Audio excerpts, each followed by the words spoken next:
announce the filing of the first lawsuit under a new law on behalf of a John Doe that names a serial offender and the Diocese of Monterey. And second, to also announce and make folks aware across the counties and the state that there's a new law. And the new law in California is called the California Child Victims Act. It's also called AB 218. And what the new law allows is survivors, this John Doe or any other, to now come forward in a way that he or she never could. The new law allows a survivor of sexual abuse, childhood sexual abuse, to be able to sue his or her offender and any organization or institution that allowed it to occur. In this case, it's the Diocese of Monterey. And why the Diocese of Monterey? It's because the Diocese of Monterey and the Catholic bishops and the top officials in it, for years, have engaged in reckless choices in allowing offenders to work in the schools, in the parishes, and in the diocese with known histories known to them. In this case, the offender that was allowed to work in the Diocese of Monterey that abused many kids while here is Gerald Funcheon. And when he was allowed by the bishop here to work at Palma High School as a priest and as a teacher, he also was known to be a serial predator. That means a serial offender of kids under his control. Gerald Funcheon and the practices employed by the Catholic bishops in California and by the Diocese of Monterey are well known to us. For years, we have developed a body of evidence that shows the practices they employ are dangerous and reckless. And this lawsuit and this new law allows survivors to do something about it, to expose the offenders, to take action, and also hold accountable those that make the reckless choices to protect offenders. And when I'm talking about the reckless choices made in the case pertaining to Gerald Funcheon, he was moved around by various Catholic organizations and bishops around the country for years. His abuse first became known to top officials in, was it the 60s? In the 1960s in Indiana. And from that point forward, he was moved to 14 different locations across the country in 7 different states. And he landed here in the Diocese of Monterey. Why? Because the bishop gave him permission, with a history well known, to work at Palma as a teacher and as a priest. And here he abused this John Doe and many other kids. This practice is not isolated. And it is the kind of practice that has been deployed in real time by the Diocese of Monterey, by the top officials here and across the state of California, that this law now is designed to abate and give survivors the power to do something about it. Gerald Funcheon and the practices employed by the bishops that predated the assignment of him here has been well known to me and to us, and we took Gerald Funcheon's deposition and put him under oath, and we wanted to know how many kids he had actually abused over the years while being given cover by the Catholic bishops and the top officials. And so I have a little bit of the videotape of what I asked him about how many kids he actually abused. And so let's just play that for a moment to get a flavor for the peril this guy presents, and then we'll address the practices that allow this kind of stuff to happen. Birds of kids, those are people, a youth under the age of 18 with whom you engaged in some sexual conduct or contact Over my lifetime, while a priest. I would say a dozen. There are some reports where it's far in excess of that by your own report. Do you think you might be underestimating that number? Well, I couldn't count them up. I'll go. I don't know. I'll go to 18. I don't. I can't give you a number on this. Okay. Can you tell me as best you can when the first time as a priest you acted out sexually with and towards the youth? That's good. So here we have him under oath. And the question that I put to him is, how many kids have you abused? He says, well, perhaps a dozen. Then I confronted him with the fact that he admitted to one of the Catholic bishops earlier that the number had been 55. And then he went on to say, well, maybe it was more, maybe like 18. The point is that he was a known peril. And the point is the Catholic bishops made conscious choices to continue him and, hand me that, a number of other offenders at Palma who are known. Robert Burlett, another priest who is a serial offender who's been on our radar, and these others as well. So it's not isolated. It's a dangerous and perilous practice that needs to be addressed, and the new law allows us to now address it. Mary Alexander, you're a prominent lawyer in the Bay Area and been working with us and representing survivors, I guess, for over a couple decades. Mary Alexander, please step forward. Tell us what it is that needs to be said and known about this lawsuit and this new law. Thank you. Yes, I'm Mary Alexander, and my firm is Mary Alexander and Associates in San Francisco, but I practice throughout the Bay Area and the state of California doing personal injury and representing victims of childhood sexual abuse. And I have been working at least 2 decades with Jeff Anderson and Associates. This law that's been passed with this new window of 3 years for the survivors of childhood sexual abuse to come forward is so important. It is an important moment in time for survivors to come forward, to hold those accountable that have done this to them, and both the perpetrators and the organizations that allowed it to happen and did cover up.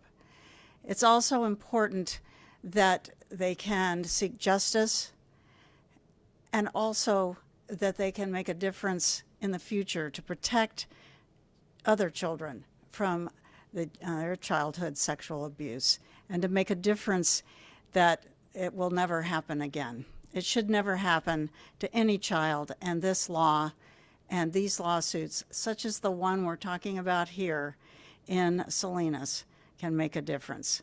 Thank you. Mary Alexander and the other survivor advocates that stand with me here today, it's a privilege to stand with you and on behalf of these survivors. Joelle Casteix, you are a survivor of sexual abuse and have become an advocate.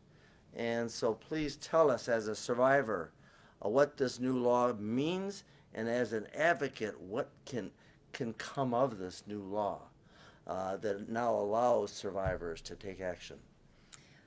My name is Joelle Casteix, and I'm a survivor of sexual abuse in the Catholic Church, and I've been an advocate since 2003. And this law is important because it exposes a monster, and that monster is Gerald Funcheon. But then we have to wonder, what is the worse evil? The man who sexually abuses children, or men like Todd Brown, who was Vicar General here in the Diocese of Monterey at the time, who knew Gerald Funcheon was a risk and still gave him faculties to work here. And why this law is important is it allows the Gerald Funcheon survivors, and I've met his survivors in Hawaii, I've met them from Palma, I've met them from Indiana. It allows these survivors to come forward and not only say, this happened to me, but men like former Bishop Todd Brown deliberately covered it up and allowed it to happen. And when you do that, when survivors come forward and they use this law, they help keep other children safe. Because Gerald Funcheon's still alive. He could still be grooming children right now. Many of these other predators are still alive and could still be abusing children right now. So when a survivor comes forward and uses this new law, and they can, no matter what their age is now, if they were sexually abused as a child in a church, a school, the Boy Scouts, a camp, a daycare center, they can come forward and expose the person who hurt them and the people who allowed it to happen. Because if they allowed it to happen once, they most likely allowed it to happen many, many times.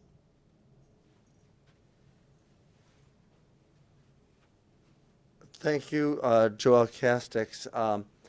Mike Finnegan, you're a lawyer with our firm. You had a hand along with Joelle Casteix, who testified in front of the legislature in support of this new law, rigorously so. And Mike Finnegan had a hand in helping craft a law that would give survivors a chance to bring an action and inspire others to come forward. Tell us what it is that came of these efforts that now make this law and create this opportunity. Thanks, Jeff. And my name is Mike Finnegan, one of the attorneys with Jeff Anderson Associates.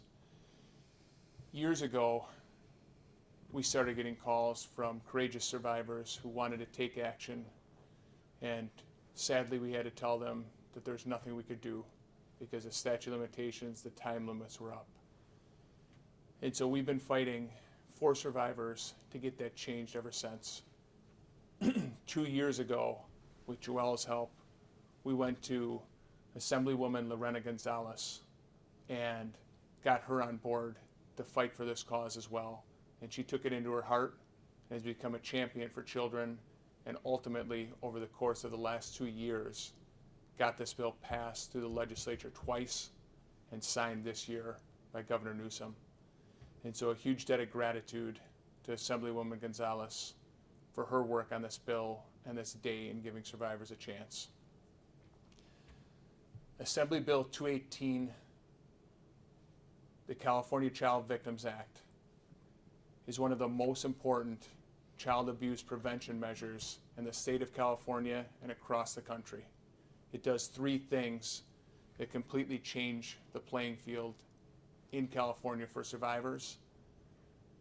First, it gives a 3-year opportunity, 3-year window starting today for the next 3 years for all survivors to come forward and expose their perpetrators and expose any people that covered it up and any institutions that permitted it to happen. Doesn't matter how old a survivor is. They can be in their 40s, 50s, 70s, any age for the next 3 years. They have the opportunity to come forward. That's the first thing that it does. Second thing that it does is it closes a loophole that was in the past law before. This law, the California Child Victims Act, applies to every institution, every perpetrator. So now a survivor that has a case against a public school, the Boy Scouts, a religious institution, a perpetrator, they can bring a case under this law like John Doe did and hold that person, that institution accountable. And they can do so as a John Doe or a Jane Doe. That means that their privacy, survivors' privacy will be protected, and they don't have to use their name, and nobody has to know who they are, but they can still come forward to expose their perpetrator in any institutions. that permitted it to happen. The third thing that the California Child Victims Act does, for the first time in the country, California, this law enacted triple damages for cover-up of child sex abuse. It's never been done in our country, never been done in this state before, and that is one of the most powerful child abuse prevention measures that any legislature has taken across the country. And this serves as a dire warning to all institutions and all people who have covered up child sex abuse. It must end now. And Joelle Casteix, as a survivor, it's known to you and to all of us, having worked in this field for so long, that survivors of sexual abuse, especially by authority figures, suffer in silence and shame and secrecy, afraid to to reveal it or to report it, or in California, the law would not allow it to be anything to be done. And so one of the things that this law allows survivors to do is to have a voice and to come forward confidentially, not having to use their name and identify these offenders, and then with the teeth that are put into this law that Mike Finnegan just talked about, is a powerful tool for protection of other kids in the future. One community that has been where this has been an enormously serious problem, B. Mendoza, as an advocate, is in the Latino community. Please, in Spanish, address what this law does, the significance of this suit and the others like it that we're bringing, and how the Latino community and survivors in it can be helped now, and they have the power to do something more than they could before. Muy buenas tardes. Mi nombre es Beatriz Mendoza, sobreviviente de abuso sexual de niña. Y estamos aquí hoy en esta diócesis de Monterrey porque ellos tienen un récord de encubrir crímenes de los miembros del clero que han hecho a muchos niños. Incluso tienen un récord de emplear a padres que han tenido récord y acusaciones de abuso sexual. Antes, años después, una víctima no podía, perdón. Just a moment. Where is it? Right there, it's on. That red light. Oops, I just turned it off again. Cut back a little bit, back up because we lost audio. Yeah. Okay. I'm sorry. Okay, sure. So just, yeah, technical Sí, difficulties here. voy a comenzar otra vez. Tuvimos problemas con el volumen. Mi nombre es Beatriz Mendoza, sobreviviente de abuso sexual de niña. Y estamos aquí en Salinas, porque aquí está la diócesis de Monterrey. La diócesis de Monterrey tiene un récord de proteger a los miembros del clero y a padres de órdenes religiosas que han trabajado aquí, de protegerlos cuando se ha presentado una demanda de abuso sexual en contra de ellos. Incluso les han dado empleo sabiendo de su récord. Años atrás, muchas víctimas venían y ellos nos comentaron que habían sido abusados, pero antes no se podía hacer nada. Pero ahora, gracias a los esfuerzos de la asambleísta Lorena González, que presentó el proyecto de ley AB 218, que es una ley que protege a las víctimas de abuso sexual infantil, que presenten una demanda, como lo hizo esta persona. Esta persona que presentó una demanda lo está haciendo confidencialmente. No nos tiene que dar su nombre. Y eso es lo que hace esta ley, AB 218. Tienen 3 años para presentar una demanda. Durante estos 3 años, la víctima puede tener cualquier edad. El abuso no importa cuándo empezó. Tienen 3 años. Ha habido en el pasado una ley que se abrió una ventanilla de 1 año y les podemos decir que casi ningún miembro de la comunidad latina presentó demanda. Entonces, ese es un llamado para ustedes, la comunidad latina, que por favor corra la voz sobre este proyecto de ley AB 218 que ya está implementado hoy, comenzando hoy. Y aparte de eso, como les dije hace rato, no tienen que darnos su nombre. Y lo que hace esta ley es de que puede usted darnos el nombre de la persona que lo abusó y también vamos a ser responsable a las instituciones que encubrieron el crimen, si hubo una institución. Entonces, esto es lo que hace la ley también. Y también permite esta ley que a esa institución que encubrió el crimen se le demande y a la víctima se le puede dar compensación por todo el daño que se le ocurrió. Entonces, esta ley, AB 218, les da una oportunidad a las víctimas de abuso sexual infantil, les da una voz y ojalá con lo que estamos haciendo aquí va a ser un alto para que se calme este sistema de encubrir el crimen de abuso sexual y ojalá haga que las personas que piensan abusar a un niño piensen otra vez, porque ya tenemos que ponerle un alto. Entonces, por favor, corran la voz. Aquí estamos para contestarle las preguntas y les queremos decir que no están solos. Ahora esta ley les da una voz. Muchas gracias. Thank you, B. Mendoza. And what this John Doe survivor wants first is to have all the survivors, both in the Latino community and across the state of California, to know you can come forward. You can share the secret, and you can do something that you couldn't before, and that is take action. You can remain private. You can inspire and embolden other survivors to do the same and let them know they're not alone. You can also do something to protect other kids in the future. And finally, you can also do something to hold the offender that altered your life's course accountable in a way the law never allowed before. And you can hold the institution that made the reckless or conscious choices to allow the offender to abuse you accountable. And you can punish them if they covered it up or if they concealed it. And the law has teeth that allows you to have that power. So these cases aren't about sex. They're about the power of having the truth known and the ability to take action. And so it's a privilege to stand with these advocates and work with so many survivors in the recovery of your power and the realization of the truth that needs to be known. Because of you and all the survivors that stand and work with us, kids will be better protected, and the law now allows it. Thank you. Questions? Sure. I'm Felix with Channel 8 News, local NBC affiliate. So who are you suing in this complaint? Because I see it, John Doe. So we have, first we have the Diocese of Monterey. And why the Diocese of Monterey? Because the Catholic bishop is the one that made the choice to allow Funcheon to work in the diocese and be assigned in the school.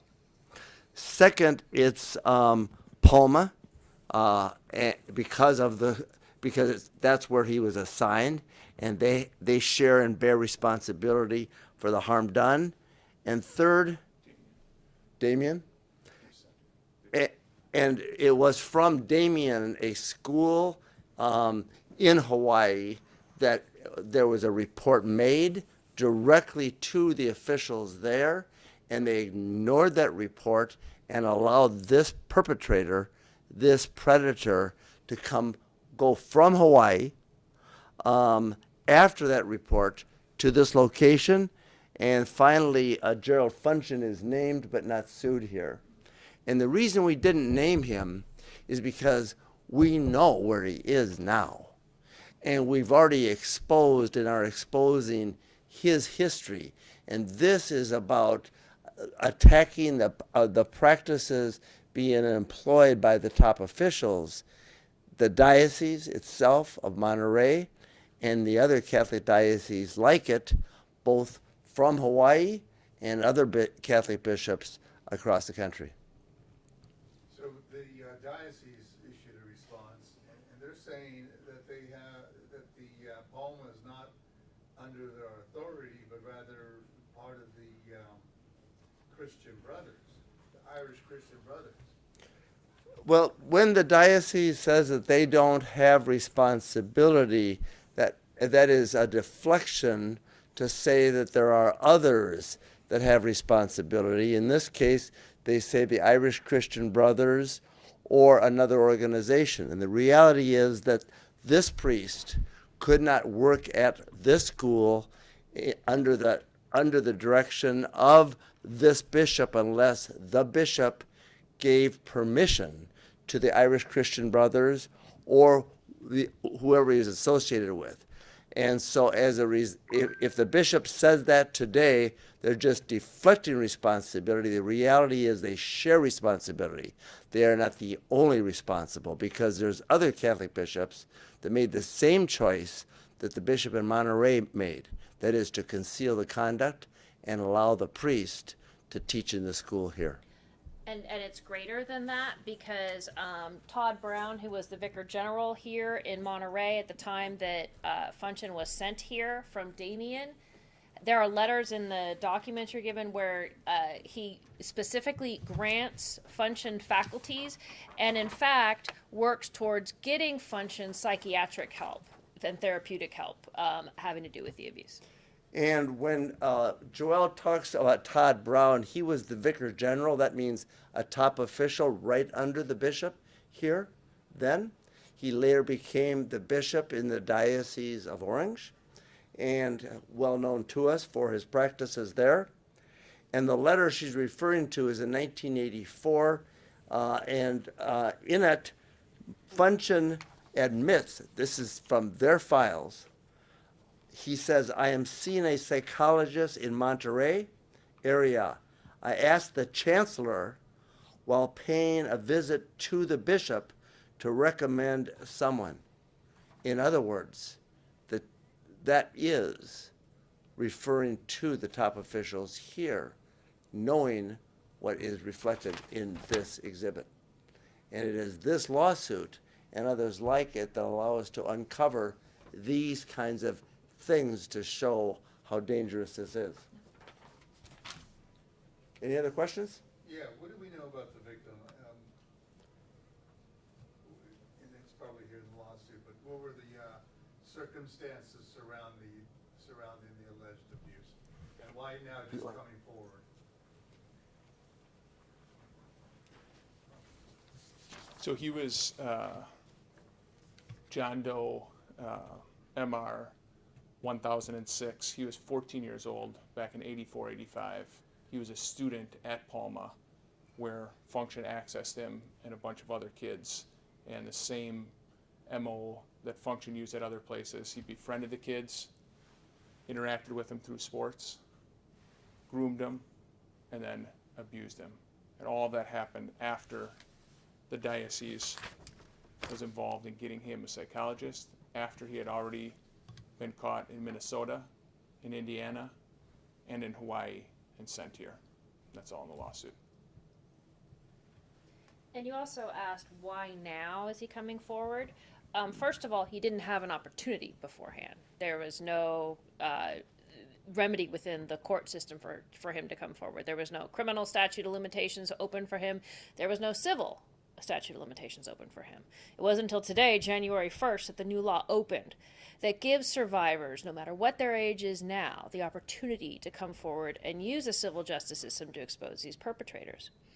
We also know that survivors, it takes them decades in many cases to come forward. I didn't come forward until my early 30s because, as we said before, child sexual abuse is a crime of shame and a crime of secrecy. Many times perpetrators will threaten the victim. Many times the victim doesn't even understand the scope and scale of what happened to them until they're an adult. So, and most victims never come forward at all. So the fact that this man came forward to name Funcheon under this law is actually a very, very brave and tremendously courageous act, and will give hope and inspiration to other survivors. Anything else? At the risk of sounding offensive, I mean, I get the new law that's newsworthy because, I mean, people, that's a great thing for victims that they have this 3-year period to come forward. Jeff, right? Yes. But, Jeff, you're going up and down the state, and I mean, I'm sure you're hoping media show up and cover your news conferences, and hope you get the word out and hopefully more victims come forward, possibly as a chance for you to drum up some business? We're going across the state. We started in Southern California and have gone from Los Angeles to Orange, Oakland to San Fran, San Jose to Monterey, Monterey to Fresno, downstate and upstate. And we want survivors to know that they can be believed. We want survivors to get help. We want them to know they no longer have to suffer in silence or be helpless under the law. We want survivors to know that we can help them because the law allows us to help them get help. We also want to let survivors know about this law. And this law gives survivors the chance to engage in a partnership with us using the legal system that can give them a chance to do the thing that's most important to them. Do something to protect other kids in the future. And we are with them and in support of them and in that effort every single day. I've been working with survivors for 37 years. And every day, through a law like this, today, I'm given a chance to help a survivor. We are given a chance to help survivors recover his or her power and at the same time know that we're doing something to expose predators in the community and the practices employed by organizations and institutions such as the Catholic bishops. Yes, that's what we do. And that's what survivors are now given a chance to do. And we started with the Catholic bishops in California. Why? Because we have known that, number one, they were the ones that were the most organized in their effort in lobbying against this law. They mounted an organized, well-financed effort to lobby against this law. Why? Because they have so much to hide that can now be exposed. Second, we and our firm for 37 years have been working with survivors of abuse by clergy, and we have assembled a body of evidence about the dangerous practices employed by every Catholic bishop in America and every Catholic bishop in California, each of whom we have sued. And we've already excavated and developed a body of evidence, a huge mountain of evidence that shows how dangerous these practices are. These practices are employed by the bishop here and across the state. And we now can use that evidence to show the folks there's practices that are reckless, choices being made that are dangerous, and we can do something to change it. And that's what we're doing, and that's why we're here today, and that's why we'll be in Fresno tomorrow, and that's why we'll be back in Los Angeles on Monday, because there's a serious peril out there, and there's now an opportunity to do something about it. Armed with the courage of these survivors who inspire and strengthen us every day to share this journey. And we're grateful for it, and to the survivors. Last question. With the new law, how many people or victims do you think are living in the shadows and may come forward now that this law is implemented and see it as a chance to state their case? Yeah, the question is how many survivors or victims do we think there are in the shadows that are likely now to come forward under the new law? We know that when there was a one-year window in California in 2002, and we worked with survivors at that time, across the state we worked with over 800 survivors. 2002, when people weren't really talking about this. Under this new law, there is no doubt there are thousands, if not tens of thousands of survivors that are still suffering out there, not thinking they can do anything or afraid to do it for reasons that we now understand. So I suspect and expect the number to be in the thousands, and hope every day and work every day to do what we can to get them to know they can and that there is hope and there is help, and it will be in the thousands, no doubt about it. Thank you.